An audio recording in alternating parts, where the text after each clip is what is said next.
تخيل معايا كتكون واقف في محطة ديال القطار، كلشي دايز عادي وفجأة كتسمع صوت ديال البكا جاي من واحد الخزانة رقم 10. ملي كتحل ما غاديش تلقى غير طفلة صغيرة، غادي تلقى بداية قصة مرعبة ديال هاد البنت هادي، ديال وحدة غادي تكبر وتولي اخطر اسم في العالم ديال الاجرام.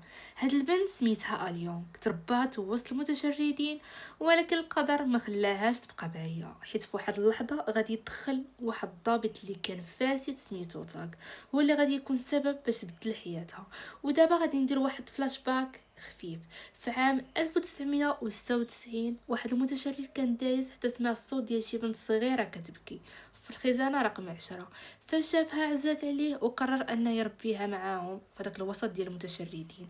من بعد 9 سنين اليون كبرات ولات في عمرها 9 سنين، حتى جا واحد النهار البوليس خملوا هادوك المتشردين كاملين من تما، وتماك هزها واحد الشرطي هداك الفاسد ودارها في واحد الباليزه كبيره وداها المصير ديالها اللي كان مجهول، واللي غادي يبدلها حياتها كامله. وفي جهه اخرى غادي نعرفوا واحد المراه اللي كان سميتها ماوهي، وكانوا كيعيطوا لها بواحد اللقب ديال الام.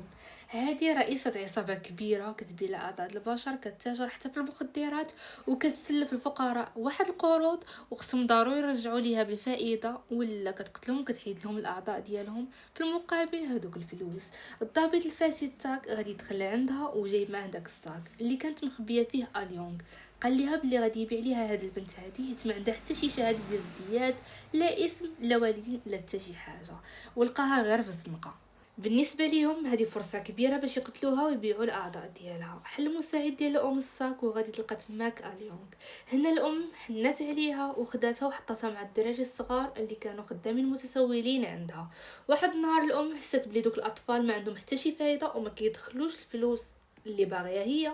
قررت تخلى عليهم كاملين وبدات كترميهم في الزنقه، ولكن اليونغ تلقات صاحبتها جون كتبكي فحنات عليها ورجعتها مره واحده اخرى لعند الام.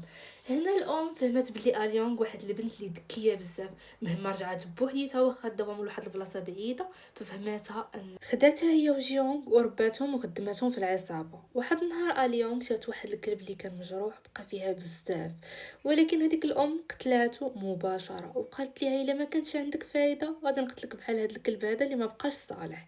دوزات السنين كبرات اليونغ ولات شابه زوينه وخدامه مع العصابه مازال على حالها. مشات لعند واحد المديون باش يخلص، ولكن هو في الاول ما سحابوش هي اللي كتسالو فضربها وجرحها من تحت عينيها. سمعات صوت مراته في التليفون وكانت كتهدو ان الا ما خلص الدين غادي تصفيها لمراته. قال لها بلي غادي يقمر والا ربح غادي يخلص، ولكن للاسف الشديد خسر. وهنا اليون طلبت منه انه يلعب طرح واحد اخر وهي اللي غادي تلعب بلاصتو. لعبت بلاصتو وربحات. هنا هي شكرها ولكن هي قالت بلي باقي خاصك تخلص، وضرباتو باش ترجع ليه الضربه ديالو. من بعد رجعت للمقر.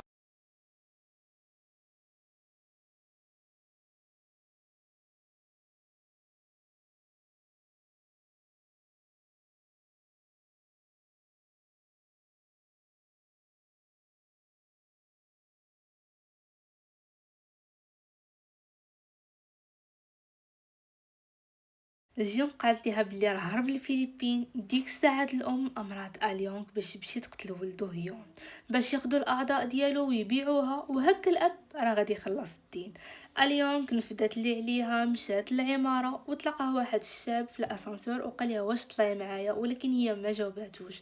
طلعت للدروج ووصلت للشقه ديال هيون، دقات الباب وفاش فتح ليها كان نفس الدري اللي تلاقاتو في الاسانسور. تصدمات وقالت ليه راني جايه على قبل الدين ديال باه. هو تعامل معها بلطف، كان واحد الدري اللي درويش وظريف، ودخلها لداخل ووجد ليها الماكله وبدات كتحس باللي مهتم بها وعجبها بزاف هذا الاهتمام هذا. قال ليها باه راه خدام في الفلبين باش يخلص الدين اللي عليه. هي قالت ليه راه كتثق فيه بزاف، ولكن هذا الشيء هذا راه ما مسلككش وما عرفش باللي راه هرب وخلى ولده هو اللي يتحمل المسؤوليه. هنا شاف الجرح ديالها ودار ليها الدواء، ولكن هي فهمته غلط ودفعته. الام عيطات ليها وسولاتها واش نفذت المهمه، كذبات عليها وقالت ليها انها ما لقاتوش في الدار، وهي في الحقيقه غير ما قدراتش تقتله.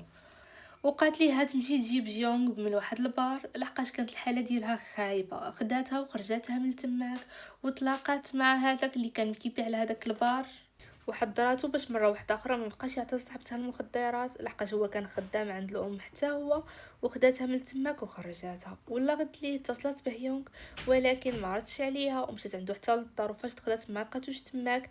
عاد من بعد هو ولا عيط ليها وعطاها العنوان ديال البلاصه فين خدام، ومشات عنده لهداك المطعم فين كان هو تماك خدام شيف. طلب منها تسنى، بقات كتشوفو كيفاش كيخدم. كان واحد الدري اللي ظريف بزاف وباين مزيان بالتعامل ديالو، كيبغي خدمته بزاف. طلب منها تسنى وجلست كتشوف فيه، ومن بعد عرض عليها باش تمشي هي وياه للسينما. وداكشي اللي كان هي وافقات بواحد الاعجوبه، ما عرفتش راسها علاش وافقات. مشاو للسينما، كانت اول مره بالنسبه ليها. ومن بعد مشاو لواحد البلاصه ياكلوا فيها، وهي سولاتو علاش بغى زعما يولي شيف. قال لها ان فاش كان صغير كانوا الوالدين ديالو فقراء، وشحال مره كان كيتمنى ياكل شي اكله ولكن ما كانش عنده الفلوس وما قادرش انه ياكلها. فولا عنده حلم انه فاش يكبر يولي واحد النهار شيف كبير. اليونغ ارتاحت ليه بزاف، ولات كتحس بالاعجاب تجاه ديالو وما بقاتش باغيه تقتلو. من بعد مده فواحد النهار شافت الام في الشتا ومشات كتجري، عطاتها الميض الله. وطلعوا فوق واحد السطح كبير، واعترفت ليها الام باللي هي اللي قتلت الام الحقيقيه ديالها تما. هنا اليونغ تصدمات بزاف وتألمات، ومشات من تما مصدومه ومحطمه. وفي جهه اخرى عند هونغ وجيون كانوا كيضربوا الناس اللي ما خلصوش الدين اللي عليهم وكيحضرهم باش يخلصوه. اما لاغد لي اليونغ وجيونغ مشاو باش يشريو واحد الفستان. اليونغ اول مره تشري شي فستان لبساتو وتصورات بيه، باغا تعيش كأنثى، ولكن شكون خلاها؟ هونغ مشى عند هيو البلاصه فين كان خدام وضربو. كان غادي يشويه بواحد المقله ديال الزيت تما، قال لي غادي تخلص الدين ولا غادي نقتلوك. اما عند اليونغ فكانت كتشك فيها الام، لحقاش دوزت واحد المده طويله باش تقتل هيون. فقالت ليها سير تقتليه دابا وهاني كنتسناك لتحت في الطوموبيل. وجابوا معاهم حتى الطبيب باش ياخذوا ليه الاعضاء ديالو. ولكن اليونغ كان قلبها كيتقطع من الداخل، لحقاش ما قدراش دير هذا الشيء هذا. وصلتها لبلاصه فين كان عايش هيون وطلعت عنده وخلات هونغ لتحت كيعاينها. مشات عنده كتجري وقالت لي خاصك تهرب دابا قبل ما يشدوك. قال لي شنو درت باش نهرب، لحقاش كان عكسي. هو يجي واحد من الرجال اللي كان خدام مع الام بغى يضرب هيونغ ولكن قتلاتو قبل ما يوصل ليهم، ومشاو من تماك كيجريو. ولكن كانوا وصلوا عليهم الرجال وشدوهم. فديك الساعات الطبيب دار مخدر لاليونغ وبقات غير كتشوف وما قادراش كاع تحرك. اما عند الام فبقاو كيضربوا مسكين هيونغ واحد الدرجه اللي صعيبه بزاف. وفي الاخير قتلاتو الام وهي كتشوف. وكانت هذه اصعب حاجه تشوفها في حياتها كامله. مات الراجل اللي اهتم فيها وكان كيبغيها بزاف وحتى هي كتبغيه، مات قدام عينيها. هنا هونغ دخل لحقاش كان كيبغي اليونغ بزاف ودافع عليها، وقال الام بقى كيرغب فيها انها تعطيها فرصه واحده اخرى، ولكن الام رفضات. وفاش فقت يونغ لقات راسها مخطوفه مع هذوك البنات اللي كيديروا الدعاره. ولكن قدرت انها تهرب، فجرحات واحد فيهم اللي كان هو المسؤول اللي كنا شفناه في اول ديال الفيلم فينو، ومشات من تما كطير وتلاحت في البحر. ولكن كانت كتعرف تعوم بيان سيغ. عيطات اليونغ لجونغ باش يتلاقاو ولكن مقدراش تجي، حيت واحد من الرجال اللي كانوا خدامين مع الام بقى كيقنع فيها. قال لها دابا ملي مشات اليونغ غادي تولي بلاصه ديالك وتولي انت هي اليد اليمنى ديال الام. فبقى كيطمعها وما قدراتش في الاخير انها تمشي. اما بالنسبه لعند الام فكانت مشات عند تيدو اللي عورتها ليه اليونغ يعني، ولكن هو تصر عليها صراحه خرجات فيه. وهنايا قالت لي هاد التعويضات. ولكن لا جينا نحسبوا العمليات اللي خسرتي فيهم كاملين، فانا اللي كنتسالك ماشي انت اللي كتسالني. هو بقى مصدوم تعصب وبغى يتهجم على الام، حتى دوك الرجال اللي كانوا في الصف ديالو ديك الساعه ضروا فيه، وواحد فيهم قتلوه وخداو له الاعضاء ديالو في التالي. اما اليونغ فكانت وصلت للمقر فين كانت العصابه ديك الساعه تهجم على داك الدري اللي كان ضرباتو ديك المره، وبغى ينتقم منها باش ما كان بغى يهجم عليها. واخا كانت كتحاول تدافع على راسها ولكن هو كان قوى منها وضربها طيحها.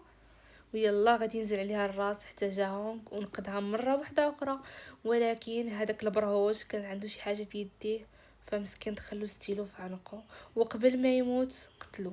وهنايا مسكينه مره واحده اخرى اليونغ فقدات الشخص الثاني اللي كان كيبغيها بزاف وديما كيدافع عليها. وجا واحد موراها وضربها راسها حتى غيبت. ومره واحده اخرى غادي تفيق وهي هاد المره هادي في الكفر ديال هذاك الضابط الفاسد اللي كان السبب في هادشي كامل اللي وقع عليها. ويلا غادي ضربها بواحد البندقيه لراسها حتى ضرباتو رجلي، وقدرت انها تدافع على راسها وتقتلو. وفي الاخير قتلاتو وعيطت للام، قالت ليها غير وجدي راسك انا راني جايه عليك، غادي ننتقم لك من هادوك كاملين اللي رزيتيني فيهم. اما مسكينه عند البنت يونغ فما قدرتش تعيش هاد الحياه هكا، قررت انها تنتحر. وحتى داك الدري داروا في ديك السيمه باش حتى واحد ما يعرفو. اما عند الام فجات عندها اليونغ وصفات عليها وقالت لها الام انني كنت عارفه غادي ديري هادشي هذا.